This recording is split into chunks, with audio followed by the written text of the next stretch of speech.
Morning students, my self Jitendra Kumar. मेरा नाम जितेंद्र कुमार है और आप लोग देख रहे हैं inspire excellence institute. Inspire excellence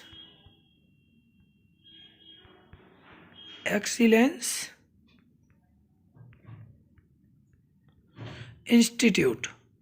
ठीक है, मैं शुरू करूं उससे पहले आप सभी से निवेदन है कि आप हमारे चैनल इंस्पायर एक्सीलेंस इंस्टीट्यूट को अधिक से अधिक संख्या में सब्सक्राइब कीजिए। वीडियो अगर अच्छा लगे तो शेयर कीजिए, लाइक कीजिए, कमेंट कीजिए।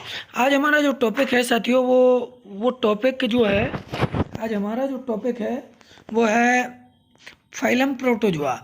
आज हम जो अध्ययन करेंगे वो करेंगे फाइलम प्रोटोजोआ का। तो फाइलम प्रोटोजोआ की हम बात शुरू करें उसके पहले जो है आपसे निवेदन कि चैनल को सब्सक्राइब करें, लाइक करें और शेयर करें। चलिए शुरू करते हैं।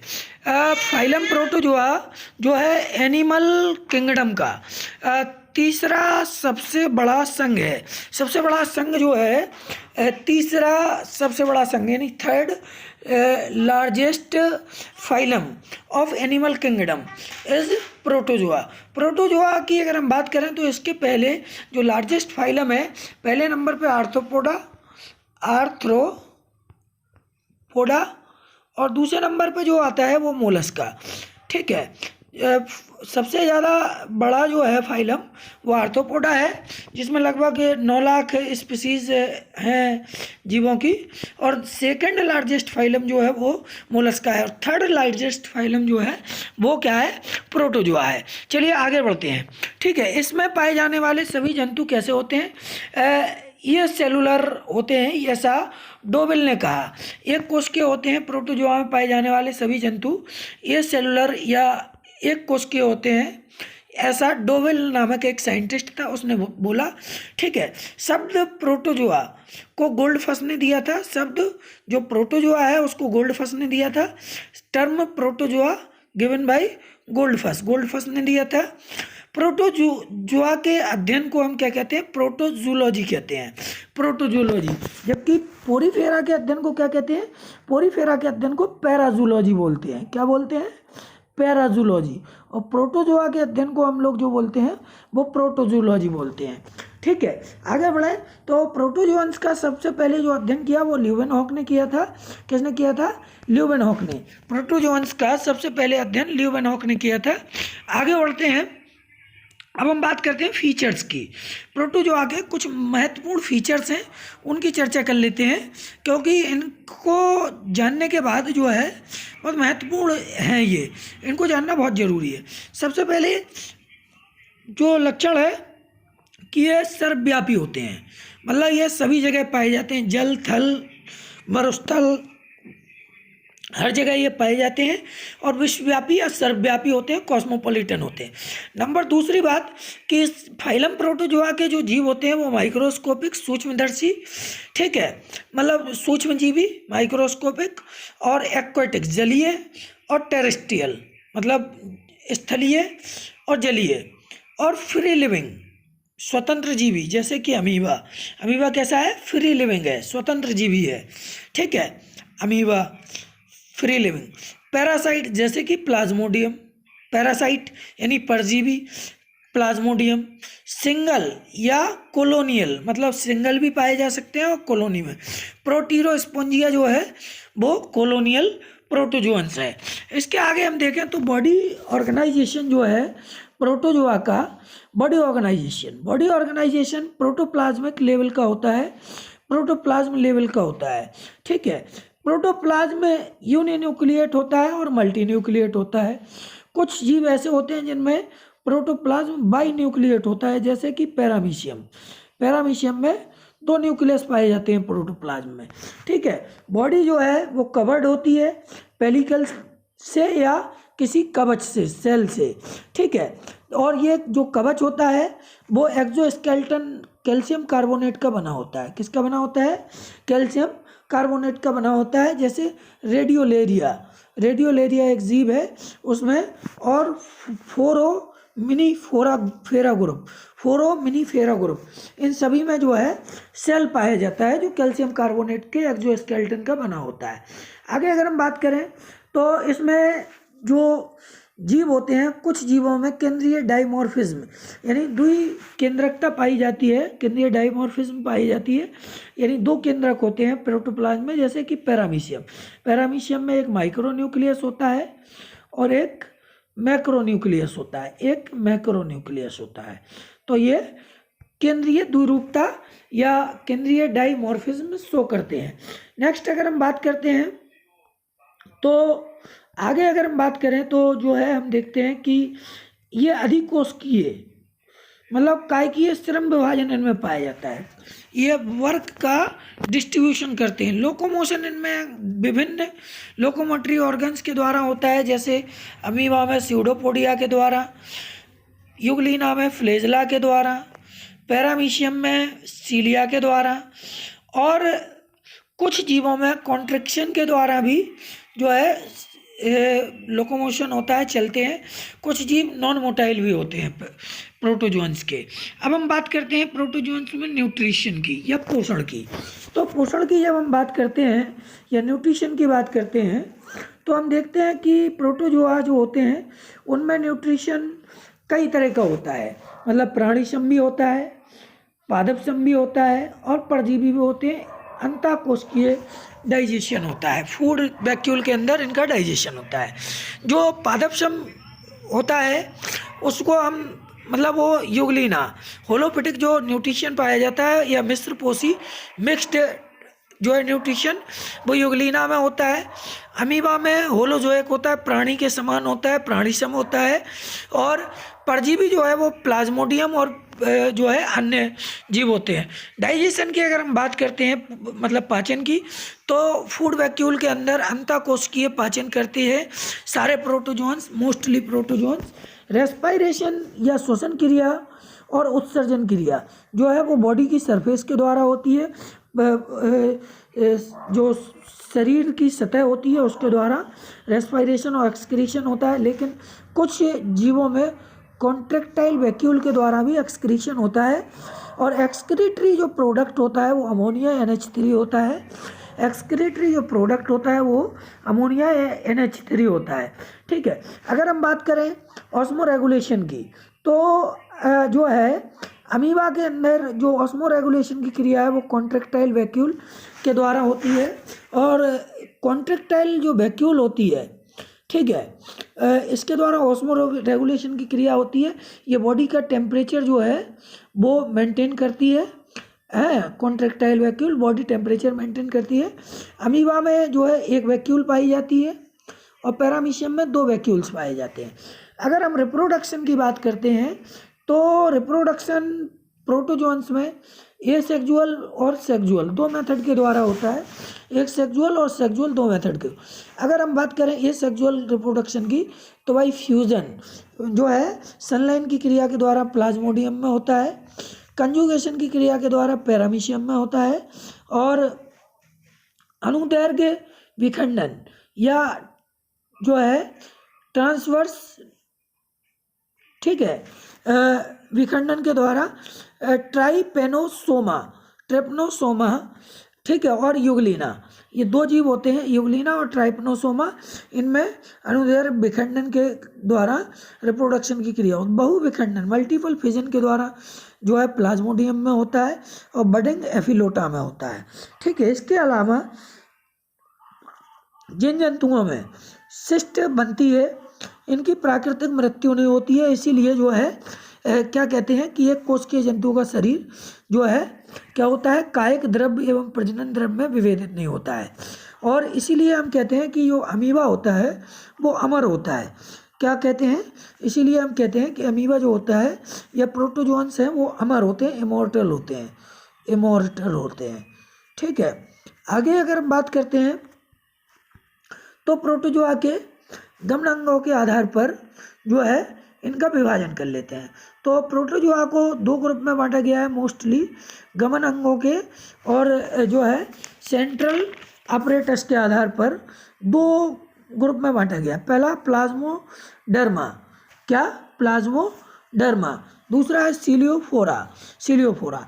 तो जिन जीवों में गमन के लिए फ्लैजेला और स्यूडोपोडिया पाए जाते हैं या जो है एब्सेंट होते हैं, उन जीवों को कहाँ रखते हैं? प्लाज्मोडर्मा में रखा जाता है। जिन जीवों में फ्लैजेला या सीलिया के प्रेजेंट होते हैं और जो है क्या होते हैं, ये बॉल रिप्लेस्ड होते हैं किसके द्वारा? होस्टोरिया के द्वारा, या तो रिप्लेस होते हैं किसके द्वारा? होस्टोरिया के द्वारा। तो ऐसे जीवों को कहाँ रखते हैं हम? सिलियोफोरा में रखते हैं, जहाँ पर फ्लैजेला या सिलिया जो है पाए जाते हैं। न्यूक्लियस इनमें सिंगल टाइप का होता है, और अगर हम देखें तो सिलियोफोरा में न्यूक्लियस कई तरह के होते हैं, ठीक है। और सिलियोफोरा में ही जो है केंद्रीय डाइमॉर्फिज्म या न्यूक्लियस डाइमॉर्फिज्म शो होती है।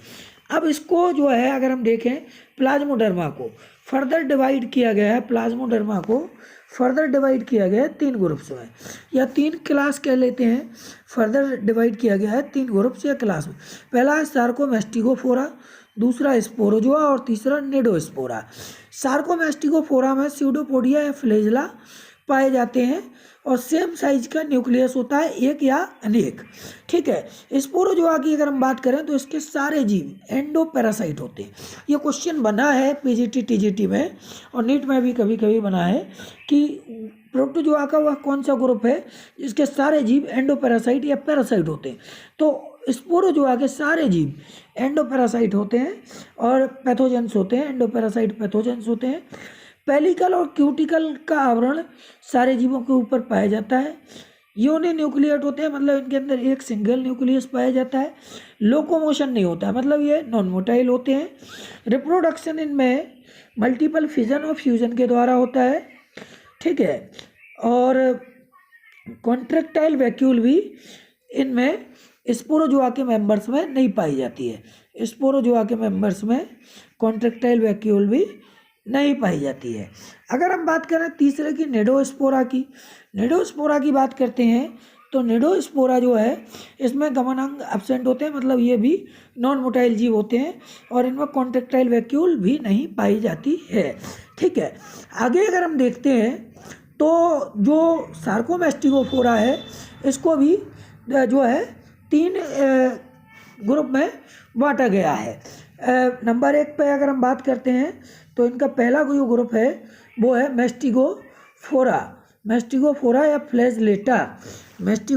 फ्लैजलेटा, दूसरा है सार्कोडिना या राइजोपोडा और तीसरा है ओपेलाइनेटा। इसको हम ऐसे भी लिख सकते हैं, ओपेलाइनेटा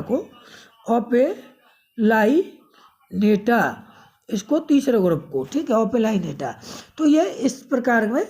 अगर हम बात करें मेस्टिगोफोरा की तो ये पेलिकल के आवरण द्वारा ढके होते हैं जीव, यूनि न्यूक्लिएट होते हैं, मतलब देखो ऐसा है कि इनमें एक न्यूक्लियस पाया जाएगा। सार्कोमेस्टिगोफोरा का ये ग्रुप है मेस्टिगोफोरा, तो ये यूनि न्यूक्लिएट होते हैं, पेलिकल से ढके होते हैं और इनमें कॉन्ट्रेक्टाइल वैक्यूल उपस्थित होती है। ये मिश्र पोषी या होलोजोइक होते हैं, ठीक है, होलोजोइक होते हैं, मिश्र पोषी होते हैं। और इनमें मोस्टली जो है जीव पाए जाते हैं वो यूग्लिना, जिसको हम कनेक्टिंग लिंक बिटवीन प्लांट्स और एनिमल्स, पादप जगत और जंतु जगत के बीच की कड़ी कहते हैं यूग्लिना को। प्रोटीरोस्पोंजिया, जिसे हम प्रोटोजोआ और पोरीफेरा के बीच की कड़ी कहते हैं, बहुत इंपॉर्टेंट है। मतलब एक क्वेश्चन बहुत मेहनत करके नोट्स बनाए हैं, तो आप लोगों को बहुत गौर से देखने की ज़रूरत है। और आप सभी से पुनः निवेदन है कि चैनल को सब्सक्राइब जरूर कर दीजिएगा, क्योंकि इससे मनोबल बढ़ता है और आपको अच्छा जो है कंटेंट मिलेगा, ठीक है। तो प्रोटीरोस्पोंजिया भी इसी के अंतर्गत आता है। तीसरा जो है मेस्टिगोमीवा, यानी मेस्टिग अमीबा, ये मेस्टिगोफोरा और सार्कोडिना के बीच की कड़ी कहते हैं, इसको लिंक है, कनेक्टिंग लिंक मेस्टिग अमीबा, मेस्टिगोफोरा और सार्कोडिना के बीच की, ठीक है। मेस्टिगोफोरा का ये एक महत्वपूर्ण ग्रुप है। दूसरा ग्रुप है वो है सार्कोडिना या राइजोपोडा। इसमें पेलिकल जो है एब्सेंट होती है, और इसमें एक और चीज़ है, पेलिकल एब्सेंट होती है और कैल्सी सेल, मतलब इसमें जो है सेल भी पाई जाती है, कैल्सी सेल कहते हैं जिसे। ठीक है, आगे अगर हम बात करें कैल्शियम और सल्फर की सेल पाई जाती है या ये इसमें जो है केंद्रक एक या बहुत सारे यूनिन्यूक्लिएट या मल्टी न्यूक्लिएट होते हैं इसके जीव। साइटोप्लाज्म में जो है एक्टोप्लाज्म और एंडोप्लाज्म में डिवाइड होता है। इसमें साइटोप्लाज्म किस में बटा होता है, एक्टोप्लाज्म और एंडोप्लाज्म में बटा होता है। आगे अगर हम बात करें, बहुत महत्वपूर्ण टॉपिक है ये। ठीक है, मेस्टिकोफोरा के एग्जाम्पल्स की बात कर लेते हैं हम। मेस्टिकोफोरा के जो एग्जाम्पल्स हैं वो हमने अभी आपको बताए, और भी बहुत सारे एग्जाम्पल्स हैं मेस्टिकोफोरा के, तो उन पर हम बात कर लेते हैं और फिर इसके बारे में हमें पढ़ना भी है। तो मेस्टिकोफोरा के अन्य एग्जाम्पल्स की अगर हम बात करें तो हम देख चुके थे कि यूग्लिना है, that is connecting link between plants और एनिमल्स।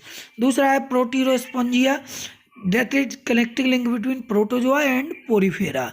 ठीक है, मेस्टिक अमीबा है, ये मेस्टिकोफोरा और मतलब सार्कोडिना या राइजोपोडा के बीच की खड़ी है।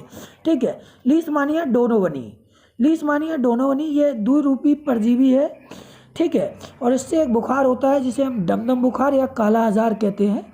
क्या कहते हैं, लीशमानिया डोनोवनी से एक बुखार होता है दमदम बुखार, या जिसे हम काला आजार कहते हैं। ठीक है, और ये जो है इसका जो वाहक होता है वो फ्लेबोटोमस। कौन होता है इसका वाहक, फ्लेबोटोमस, और इसको हम सेंड फ्लाई भी कहते हैं, फ्लेबोटोमस को, ये इसका वाहक होता है। दूसरा जो है वो है लीशमानिया ट्रोपिका, ओरिएंटल शोर का कारक होता है ये। और तीसरा जो जीव है वो है ट्रिपनोसोमा गैम्बियंस।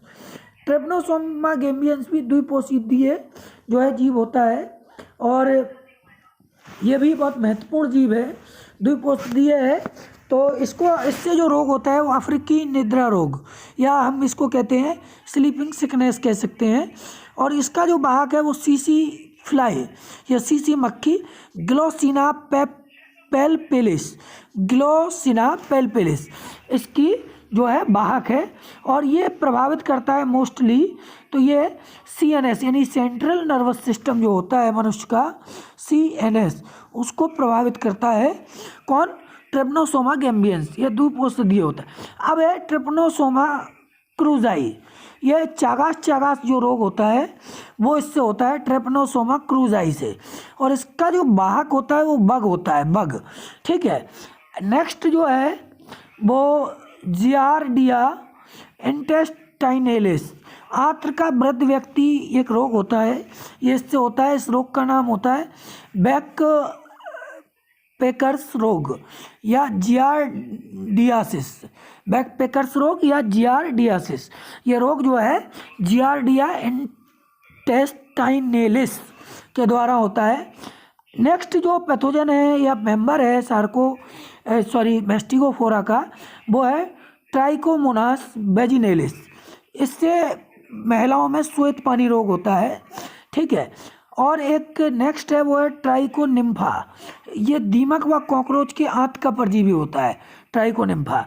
ठीक है, और भी इसके एग्जाम्पल्स हैं मेस्टिकोफोरा के, नॉक्टिल्यूका जिसे समुद्री आग कहते हैं, और ये बायोल्यूमिनेसेंस या जीव प्रदीप्त है। सिरेसियम, ये भी जैव प्रदीप्त जीव है और जैव प्रदीप्ति दिखाता है, बायोल्यूमिनेसेंस है। क्वेश्चन चूँकि बहुत सारे बनते हैं इससे, बहुत महत्वपूर्ण टॉपिक है, तो आप सभी से मेरा निवेदन है कि बहुत अच्छे से इसको मतलब वीडियो को देखिएगा, चैनल को लाइक कीजिएगा, सब्सक्राइब कीजिएगा। अब हम बात करते हैं सार्कोडेना की। सार्कोडेना की जब बात करते हैं तो सार्कोडेना के मेंबर्स स्यूडोपोडिया या कूटपाद के प्रकार के आधार पर जो है देख लेते हैं। तो सार्कोडेना में कूटपाद के जो प्रकार हैं उनको देख लेते हैं। पहला है लोबोपोडिया, ये क्वेश्चन इससे 100% TGT PGT में आता ही है, महत्वपूर्ण है, नीट में भी आता है। तो कूटपाद या स्यूडोपोडिया के जो प्रकार होते हैं, पहला है लोबोपोडिया। लोबोपोडिया फिंगर लाइक होता है और ये अमीबा में पाए जाते हैं। लोबोपोडिया कहाँ पाए जाते हैं, फिंगर लाइक होते हैं और अमीबा में पाए जाते हैं। फाइलोपोडिया जो है धागेनुमा होता है। कैसा होता है, धागेनुमा, थ्रेड लाइक, और ये युग लाइफा युगलाइफा एक प्रोटोजोअन्स है, उसमें पाया जाता है, युगलिफा भी कह सकते हैं। रेटिकुलोपोडिया, रेटिक्यूलोपोडिया ये जालनुमा संरचना होती है, और ग्लोबाई जरहिना इसमें ये पाई जाती है, ग्लोबाई जरहिना में। एक है एक्सोपोडिया, एक्सोपोडिया सूर्य जंतुक होते हैं, उनमें ये पाए जाते हैं एक्सोपोडिया। तो ये 4 तरह के मुख्यतः कूटपाद होते हैं जो पाए जाते हैं, बहुत इंपॉर्टेंट है। लोबोपोडिया फिंगर लाइक होते हैं, अमीबा में पाए जाते हैं। फाइलोपोडिया जो है धागेनुमा होते हैं, युगलिफा में पाए जाते हैं। रेटिकुलोपोडिया ये ग्लोबाइजेर हिना में पाए जाते हैं। एक्सोपोडिया सूरजंतुक में। एंट अमीबा जिंजीबेलिस, इससे पायरिया रोग होता है। कौन सा रोग होता है? पायरिया। एंट अमीबा हिस्टोलिटिका से अमीबिक पेचिस, अमीबोइसिस या अमीबिक पेचिस होता है।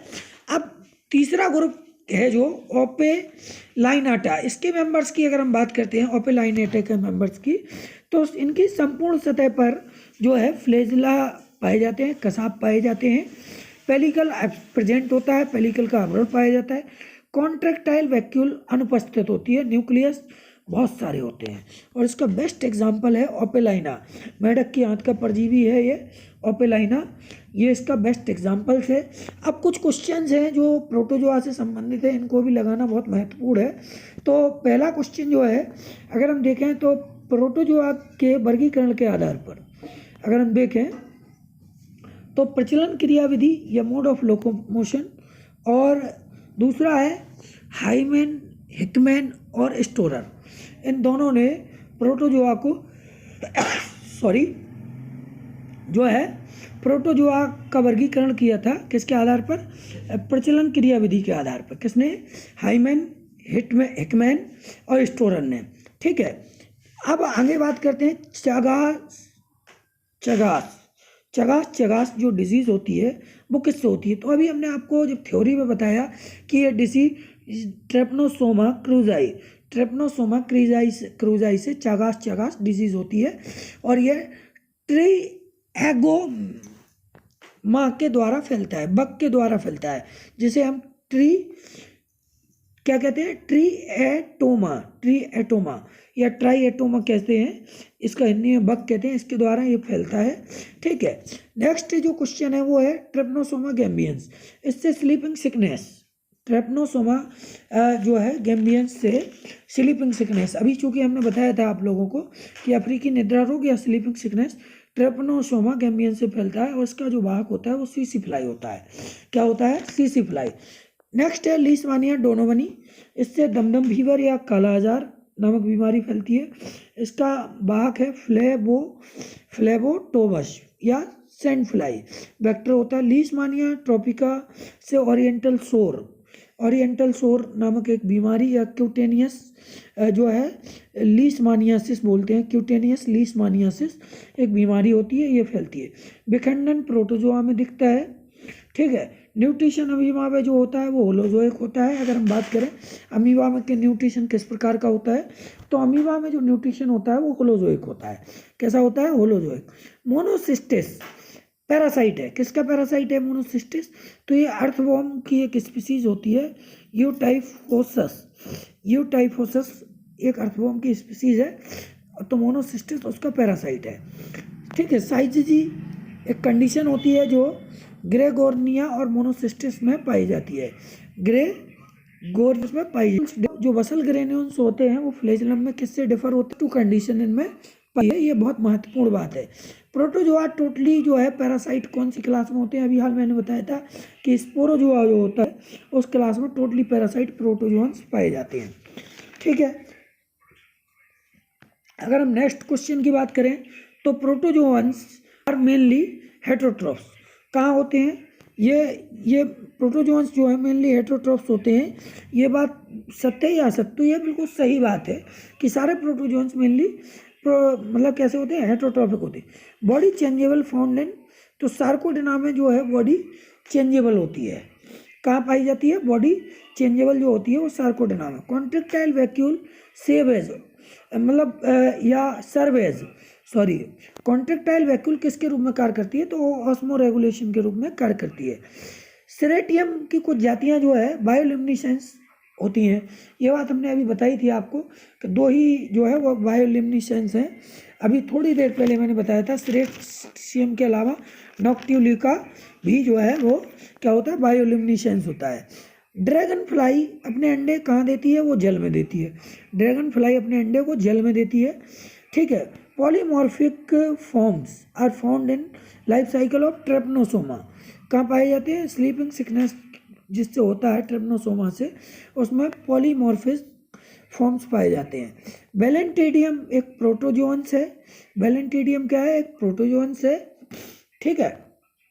इसके अलावा ट्राइकोमोनास टेनेक्स और प्लाज्मोडियम बाइवेक्स और लीशमानिया डोनोवनी, ये तीनों क्या है, दीज आर एंडोपैरासाइट।